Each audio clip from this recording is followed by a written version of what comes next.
வீடியோவில் நீங்கள் பார்த்துட்டு இருந்த இந்த ஒரு அரிய காட்சியானது அருப்புக்கோட்டையில் உள்ள முருகபெருமானுடைய ஆலயத்தில் தைப்பூச பூஜையானது நடைபெற்றன. அந்த தைப்பூச பூஜை நடைபெற்ற பொழுது முருகபெருமான் கண் விழித்து பார்த்த அந்த ஒரு அரிய காட்சி பதிவு தான் இந்த வீடியோவினுடைய தொடக்கத்தில் நீங்கள் கொஞ்சமாக பார்த்தீங்க. இந்த ஒரு விஷயத்தை பார்ப்பதற்கே நம்மளுக்கு கோடி கண்கள் தேவைன்னே சொல்லலாம். இந்த ஒரு விஷயங்கள் சமூக வலைதளங்களில் ரொம்பவுமே இப்போ வைரலாக பரவி வருகின்றன. வேகமாக வைரலாகி கொண்டிருக்கும் இந்த வீடியோ காட்சி மிகவும் தெளிவாக இருப்பதை நம்மளால காண முடிகிறது. அங்கு பேசிக்கொண்டிருக்கக்கூடிய பக்தர்களினுடைய குரல்களும் அந்த பதிவில் தெளிவாக கேட்க முடிகிறது. இதில் இருக்கும் உண்மை தன்மையை ஒருபுறம் விமர்சித்தாலும் கடவுள் மேல் பக்தி கொண்ட மக்கள் இன்னொரு புறம் இதனை தெய்வீக லீலையாக கருதி வியப்பாகவே பார்த்து வருகின்றனர். இது போன்ற சம்பவங்கள் பார்த்தீங்கன்னா அவ்வப்போது நடைபெற்று கொண்டிருந்தாலுமே வரக்கூடிய பேரழிவுகளில் இருந்து பாதுகாக்க கோரி இறுதியில் இறைவனிடம் நாம் சரணடைகின்றோம். இயற்கைக்கு முன்னால எதுவுமே நிற்காது என்பதை பல முறை மக்களுக்கு இயற்கை எச்சரித்து வருகிறது. இதற்கிடையில கடவுள் கண் திறப்பது, கடவுள் சிலைகளில் இருந்து ரத்தம் வருவது, கண்ணீர் வருவது போன்ற வீடியோ பதிவுகள் இணையதளத்தில் சர்ச்சைக்கு அடிக்கடி உட்படுகிறது.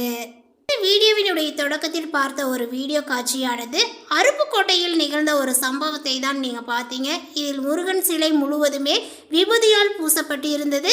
அது தெளிவாக தெரிகிறது. ஒரு சிலர் இதனை சிலையில் இருக்கும் எண்ணெய் மற்றும் விபூதியின் பிரதிபலிப்பே முருகன் கண் திறப்பது போன்ற காட்சியை உண்டாக்கி உள்ளது என்றும் கூறி வருகின்றார்கள். சக்தி வாய்ந்த தைப்பூச திருநாளில் முருகனுக்கு உகந்த இந்த தைப்பூசத்தில் நினைத்ததெல்லாம் நிறைவேற விரதங்களை எப்படி இருக்கணும், அவர்களுக்கு பிடித்தமான நெய்வேத்தியங்களை என்ன செய்ய வேண்டும், அவர்களுக்கு எப்படி தீபங்களை ஏற்ற வேண்டும், இதை பற்றி நம்ம இந்த பதிவில் பார்க்கலாம். பொதுவாகவே ஒவ்வொருவரும் நம்மளுடைய வாழ்க்கையில் ஏதாவது ஒரு வகையில் வளர்ச்சி அடைந்து கொண்டே இருக்க வேண்டும். எப்போதுமே மகிழ்ச்சியுடன் வாழ வேண்டும் என்றும் ஆசைப்படுவோம்.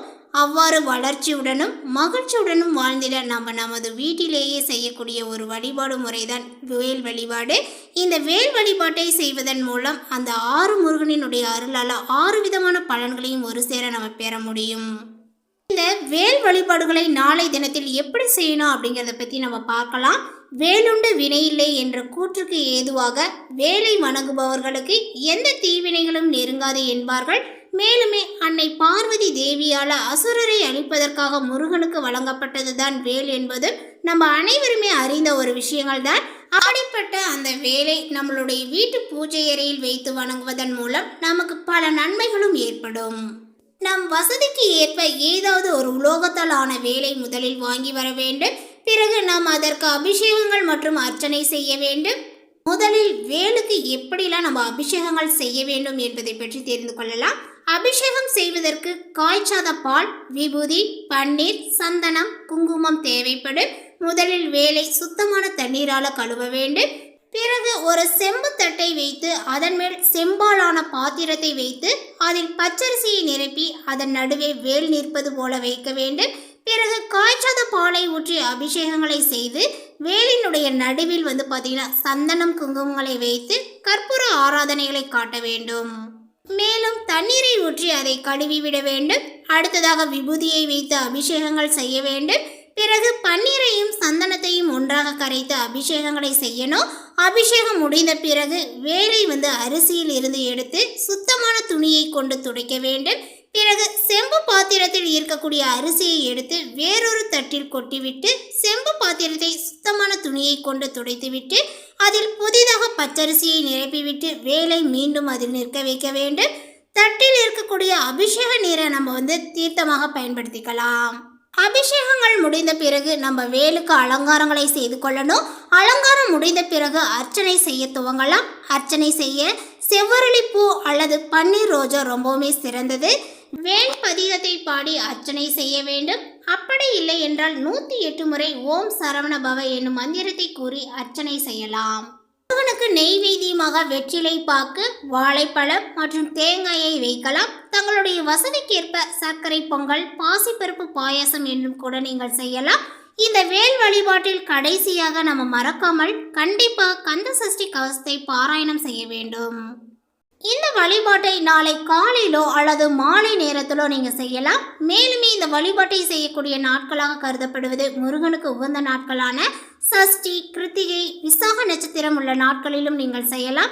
பரணி நட்சத்திரம் உள்ள நாட்கள் செவ்வாய்க்கிழமை அல்லது வெள்ளிக்கிழமை போன்றவை ஆகும். இந்த நாட்கள் அனைத்திலுமே நீங்கள் செய்யலாம். செய்ய இயலாதவர்கள் மாதம் ஒரு முறையோ அல்லது வாரத்தில் ஒரு முறையோ இந்த பூஜைகளை மேற்கொண்டு வரலாம். பொதுவாக பூஜை அறையில் வேலை வைத்து வணங்குபவர்கள் அந்த வேலினுடைய கூர்மையான நுனியில் எலுமிச்சம்பழத்தை சொருகி வைக்க வேண்டும். காரணம், கூர்மையாக இருந்தால் அது ஆயுதமாக கருதப்படும். அதன் மேல் நாம் வைச்சிருக்கக்கூடிய எலுமிச்சம்பழத்தை வைக்கும் பொழுது அது காக்கக்கூடிய ஆயுதங்களாக மாறிவிடும். மிகவும் சிறிய வேலாக இருந்து அதில் எலுமிச்சம்பழத்தை வைக்க முடியவில்லை என்றால் அந்த கூர்மையான பகுதியில் சந்தனத்தை கெட்டியாக குழைத்து வைக்கலாம். இப்படி சரியான முறையில் வேல் வழிபாட்டை செய்வதனுடைய பலன்கள் குடும்ப வளர்ச்சியும் அடையும், எடுத்த காரியத்தில் வெற்றிகளும் கிடைக்கும். குழந்தைகள் முதல் பெரியவர்கள் வரை நாணத்துடன் வந்து இருப்பார்கள். வீட்டில் இருக்கக்கூடிய தடங்கல்கள் நீங்கி வெற்றிகள் கிடைக்கும். மகாலட்சுமியினுடைய அருளும் பரிபூரணமாகவே கிடைக்கும். பயம், கடன் அனைத்துமே வந்து நீங்க ஆரம்பிக்கும். பேத்துக்கு இந்த சந்தேகங்கள் வரலாம். அபிஷேகங்கள் செய்த பிறகு அந்த அரிசியை என்ன பண்ணணும் அப்படின்னு சொல்லிட்டு, இந்த அபிஷேகங்கள் செய்த பிறகு அங்கே எடுத்து வைத்திருக்கக்கூடிய அரிசியை காக்கைக்கோ குருவிக்கோ அல்லது எறும்புகளுக்கோ நீங்கள் வைக்கலாம். அதனை பிறர் கால்படும் இடத்தில் கொட்டக்கூடாது. நாளை வியாழக்கிழமையோடு சேர்ந்து பௌர்ணமி திதிகள் வந்துள்ளது. பூச நட்சத்திரமும் இருக்கிறது. தைப்பூச திருநாள் முருகனுக்கு உரிய நாள். அது மட்டுமல்லாமல் வியாழக்கிழமை என்று பௌர்ணமி திதி வந்திருப்பதனால இது குபேரருக்கு உரிய பௌர்ணமியாக நமக்கு சொல்லப்பட்டுள்ளது. பண கஷ்டத்தில் இருந்து வெளிவர, செல்வ செழிப்பில் குபேரருக்கே அதிபதியாக மாற, கடன் பிரச்சனையில் இருந்து தப்பிக்க, ஒட்டுமொத்தமாக கடனையும் ஒரே அடியாக திருப்பி கொடுக்கும் அளவுக்கு செல்வந்தராக மாற நம்மளுடைய வீட்டில் ஏற்ற வேண்டிய ஒரு எளிமையான தீபங்களை பற்றியும் இதில் நம்ம பார்க்கலாம். முருகர் வழிபாட்டை நீங்கள் வீட்டில் செய்தாலும் கூடவே சேர்த்து இந்த குபேர வழிபாட்டையும் செய்யலாம். நாளை மாலை 6 மணிக்கு மேல் பௌர்ணமி நிலவு உதயமான பிறகு நிலவை பார்த்து ஆசீர்வாதத்தை பெற்றுக்கொண்டு அதன் பிறகு வீட்டிற்குள் வந்து விளக்கு ஏற்றிக்கொள்ளுங்கள்.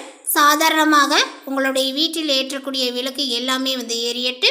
கூடவே ஒரு சின்ன பித்தளை தாம்பாள தட்டுக்கு மேலே ஒரு மண் அகல் விளக்கை வைத்து சுத்தமான நெய்யை ஊற்றி திரி போட்டு விளக்குகளை ஏற்றி வையுங்கள். இந்த விளக்கை சுற்றி கொஞ்சம் சில்லறை நாணயங்கள் வைக்க வேண்டும். விளக்குக்கு அடியில் நாணயங்கள் வேண்டாம். விளக்கை சுற்றி நாணயங்களை வைத்து உதிரி புஷ்பங்களால், முடிந்தால் மஞ்சள் நிற புஷ்பங்களை உதிர்த்து இந்த விளக்குகளுக்கு வந்து பார்த்திங்கன்னா ஓம் குபாராய போற்றி போற்றி அப்படின்னு சொல்லிட்டு இந்த மந்திரத்தை சொல்லி அர்ச்சனையை செய்யுங்கள். 27 முறை முதல் 108 முறை இந்த மந்திரத்தை சொல்லலாம். வானத்தில் நிலவு பிரகாசமாக இருக்கும் பொழுது உங்களுடைய மனதில் எந்த குழப்பங்களும் இருக்காது. வியாழக்கிழமை மாலை குபேரரினுடைய அருள் நிறைந்த நேரம். இந்த நேரத்தில் நெய் தீபங்களை ஏற்றி உங்களுடைய பண கஷ்டங்கள் தீர, கடன் சுமைகள் குறைய, குடும்பத்தோடு மனமுருகி குலதெய்வத்தையும் குபேரரையும் நினைத்து வழிபாடுகளை செய்பவர்களுக்கு நிச்சயம் நல்லது நடக்கும். இந்த சமயத்தில் கட்டாயம் நெய்வேத்தியமாக 2 வாழைப்பழமாவது பூஜை அறையில் வைக்க மறக்காதீர்கள். இறுதியாக கற்பூர ஆராத்தி காண்பித்து இந்த பூஜையை நிறைவு செய்து கொள்ளலாம். கையோடு அர்ச்சனை செய்த சில்லறை காசுகள் இருக்கிறது அல்லவா, அதை எடுத்து பீரோவில் வையுங்கள். 3 நாள் கழித்து அந்த காசை எடுத்து சுப செலவுகளுக்காக நீங்கள் பயன்படுத்தி கொள்ளலாம். பூ வாங்கலாம் அல்லது பூஜை பொருட்கள் ஏதாவது நீங்கள் வாங்கி கொள்ளலாம். அப்படி இல்லையா, ஏதாவது உணவுப் பொருட்கள் வாங்கி இல்லாதவர்களுக்கு தானம் கொடுப்பது இன்னும் சிறப்பான பலனையே கொடுக்கும். நாளை மாலை அற்புதம் வாய்ந்த இந்த பௌர்ணமி நாளில் நம்பிக்கையோடு உள்ளவர்கள் இந்த ஒரு பரிகாரத்தை முருகப்பெருமானுக்கும் குபேரருக்கும் இந்த மாதிரி வழிபாடுகளை செய்து பலனை அடையுங்கள். குரு பகவானுடைய நட்சத்திரம் என்பதனால இந்த நாளில் குரு வழிபாடும் மேற்கொள்ளப்படுகிறது. இந்த நாளில் எடுக்கக்கூடிய ஒவ்வொரு விஷயங்களுமே வெற்றியை அடையும் என்பது பக்தர்களுடைய நம்பிக்கையாகவும் இருந்து வருகிறது. குழந்தைகளுக்கு முதலாக சாதம் ஊட்டுவது, எழுத்தாணி பழகுவது, ஏடு தொடங்குவது போன்ற விஷயங்களையும் இந்த நாட்களில் செய்வதுண்டு. குழந்தைகளுக்கு காது குத்து திருவிழாக்களும் நடைபெறும். தைப்பூச திருநாளில் முருகப்பெருமானை வழிபட்டு காவடி எடுப்பது வழக்கங்கள். இப்படி தைப்பூச நாளில் காவடி எடுப்பவர்களுக்கு எந்த விதமான பில்லி சூனியங்கள் போன்ற ஏவல்களும் அண்டாது என்பது நம்பிக்கை. மாந்திரிகம் தாந்திரிகம் எதுவும் இவர்களிடம் பலிக்காது. அதுவே அடிப்பணிந்த ஏவல் செய்யக்கூடிய அளவிற்கு சக்தி இலக்கம் செய்துவிடும். இந்த தைப்பூச நட்சத்திரத்தில் கண்டிப்பாக விரதங்கள் இருப்பது நன்மையை தரும். தொடர் தடைகளை உடைத்தெறிந்து திருமண பாக்கியத்தை அருளக்கூடிய இந்த தைப்பூச நன்னாளில் வரன் தேடுபவர்கள் ஆணாக இருந்தாலும் பெண்ணாக இருந்தாலும் முருகப்பெருமானை இந்த நாள் முழுவதும் விரதங்கள் இருந்து மாலை வேளையில் முருகப்பெருமானுக்கு நடக்கக்கூடிய அபிஷேக ஆராதனைகளை தரிசித்து பயன்பெறலாம். இந்த தகவல் உங்களுக்கு பிடித்திருந்தால் லைக் பண்ணுங்க, ஷேர் பண்ணுங்க. இது போன்ற புதிய சுவாரஸ்யமான புதிய தகவலை தெரிந்து கொள்வதற்கு எங்களுடைய சேனலை இன்னும் சப்ஸ்கிரைப் பண்ணாத இருந்தால் சப்ஸ்கிரைப் பண்ணிக்கிங்க. தேங்க்யூ.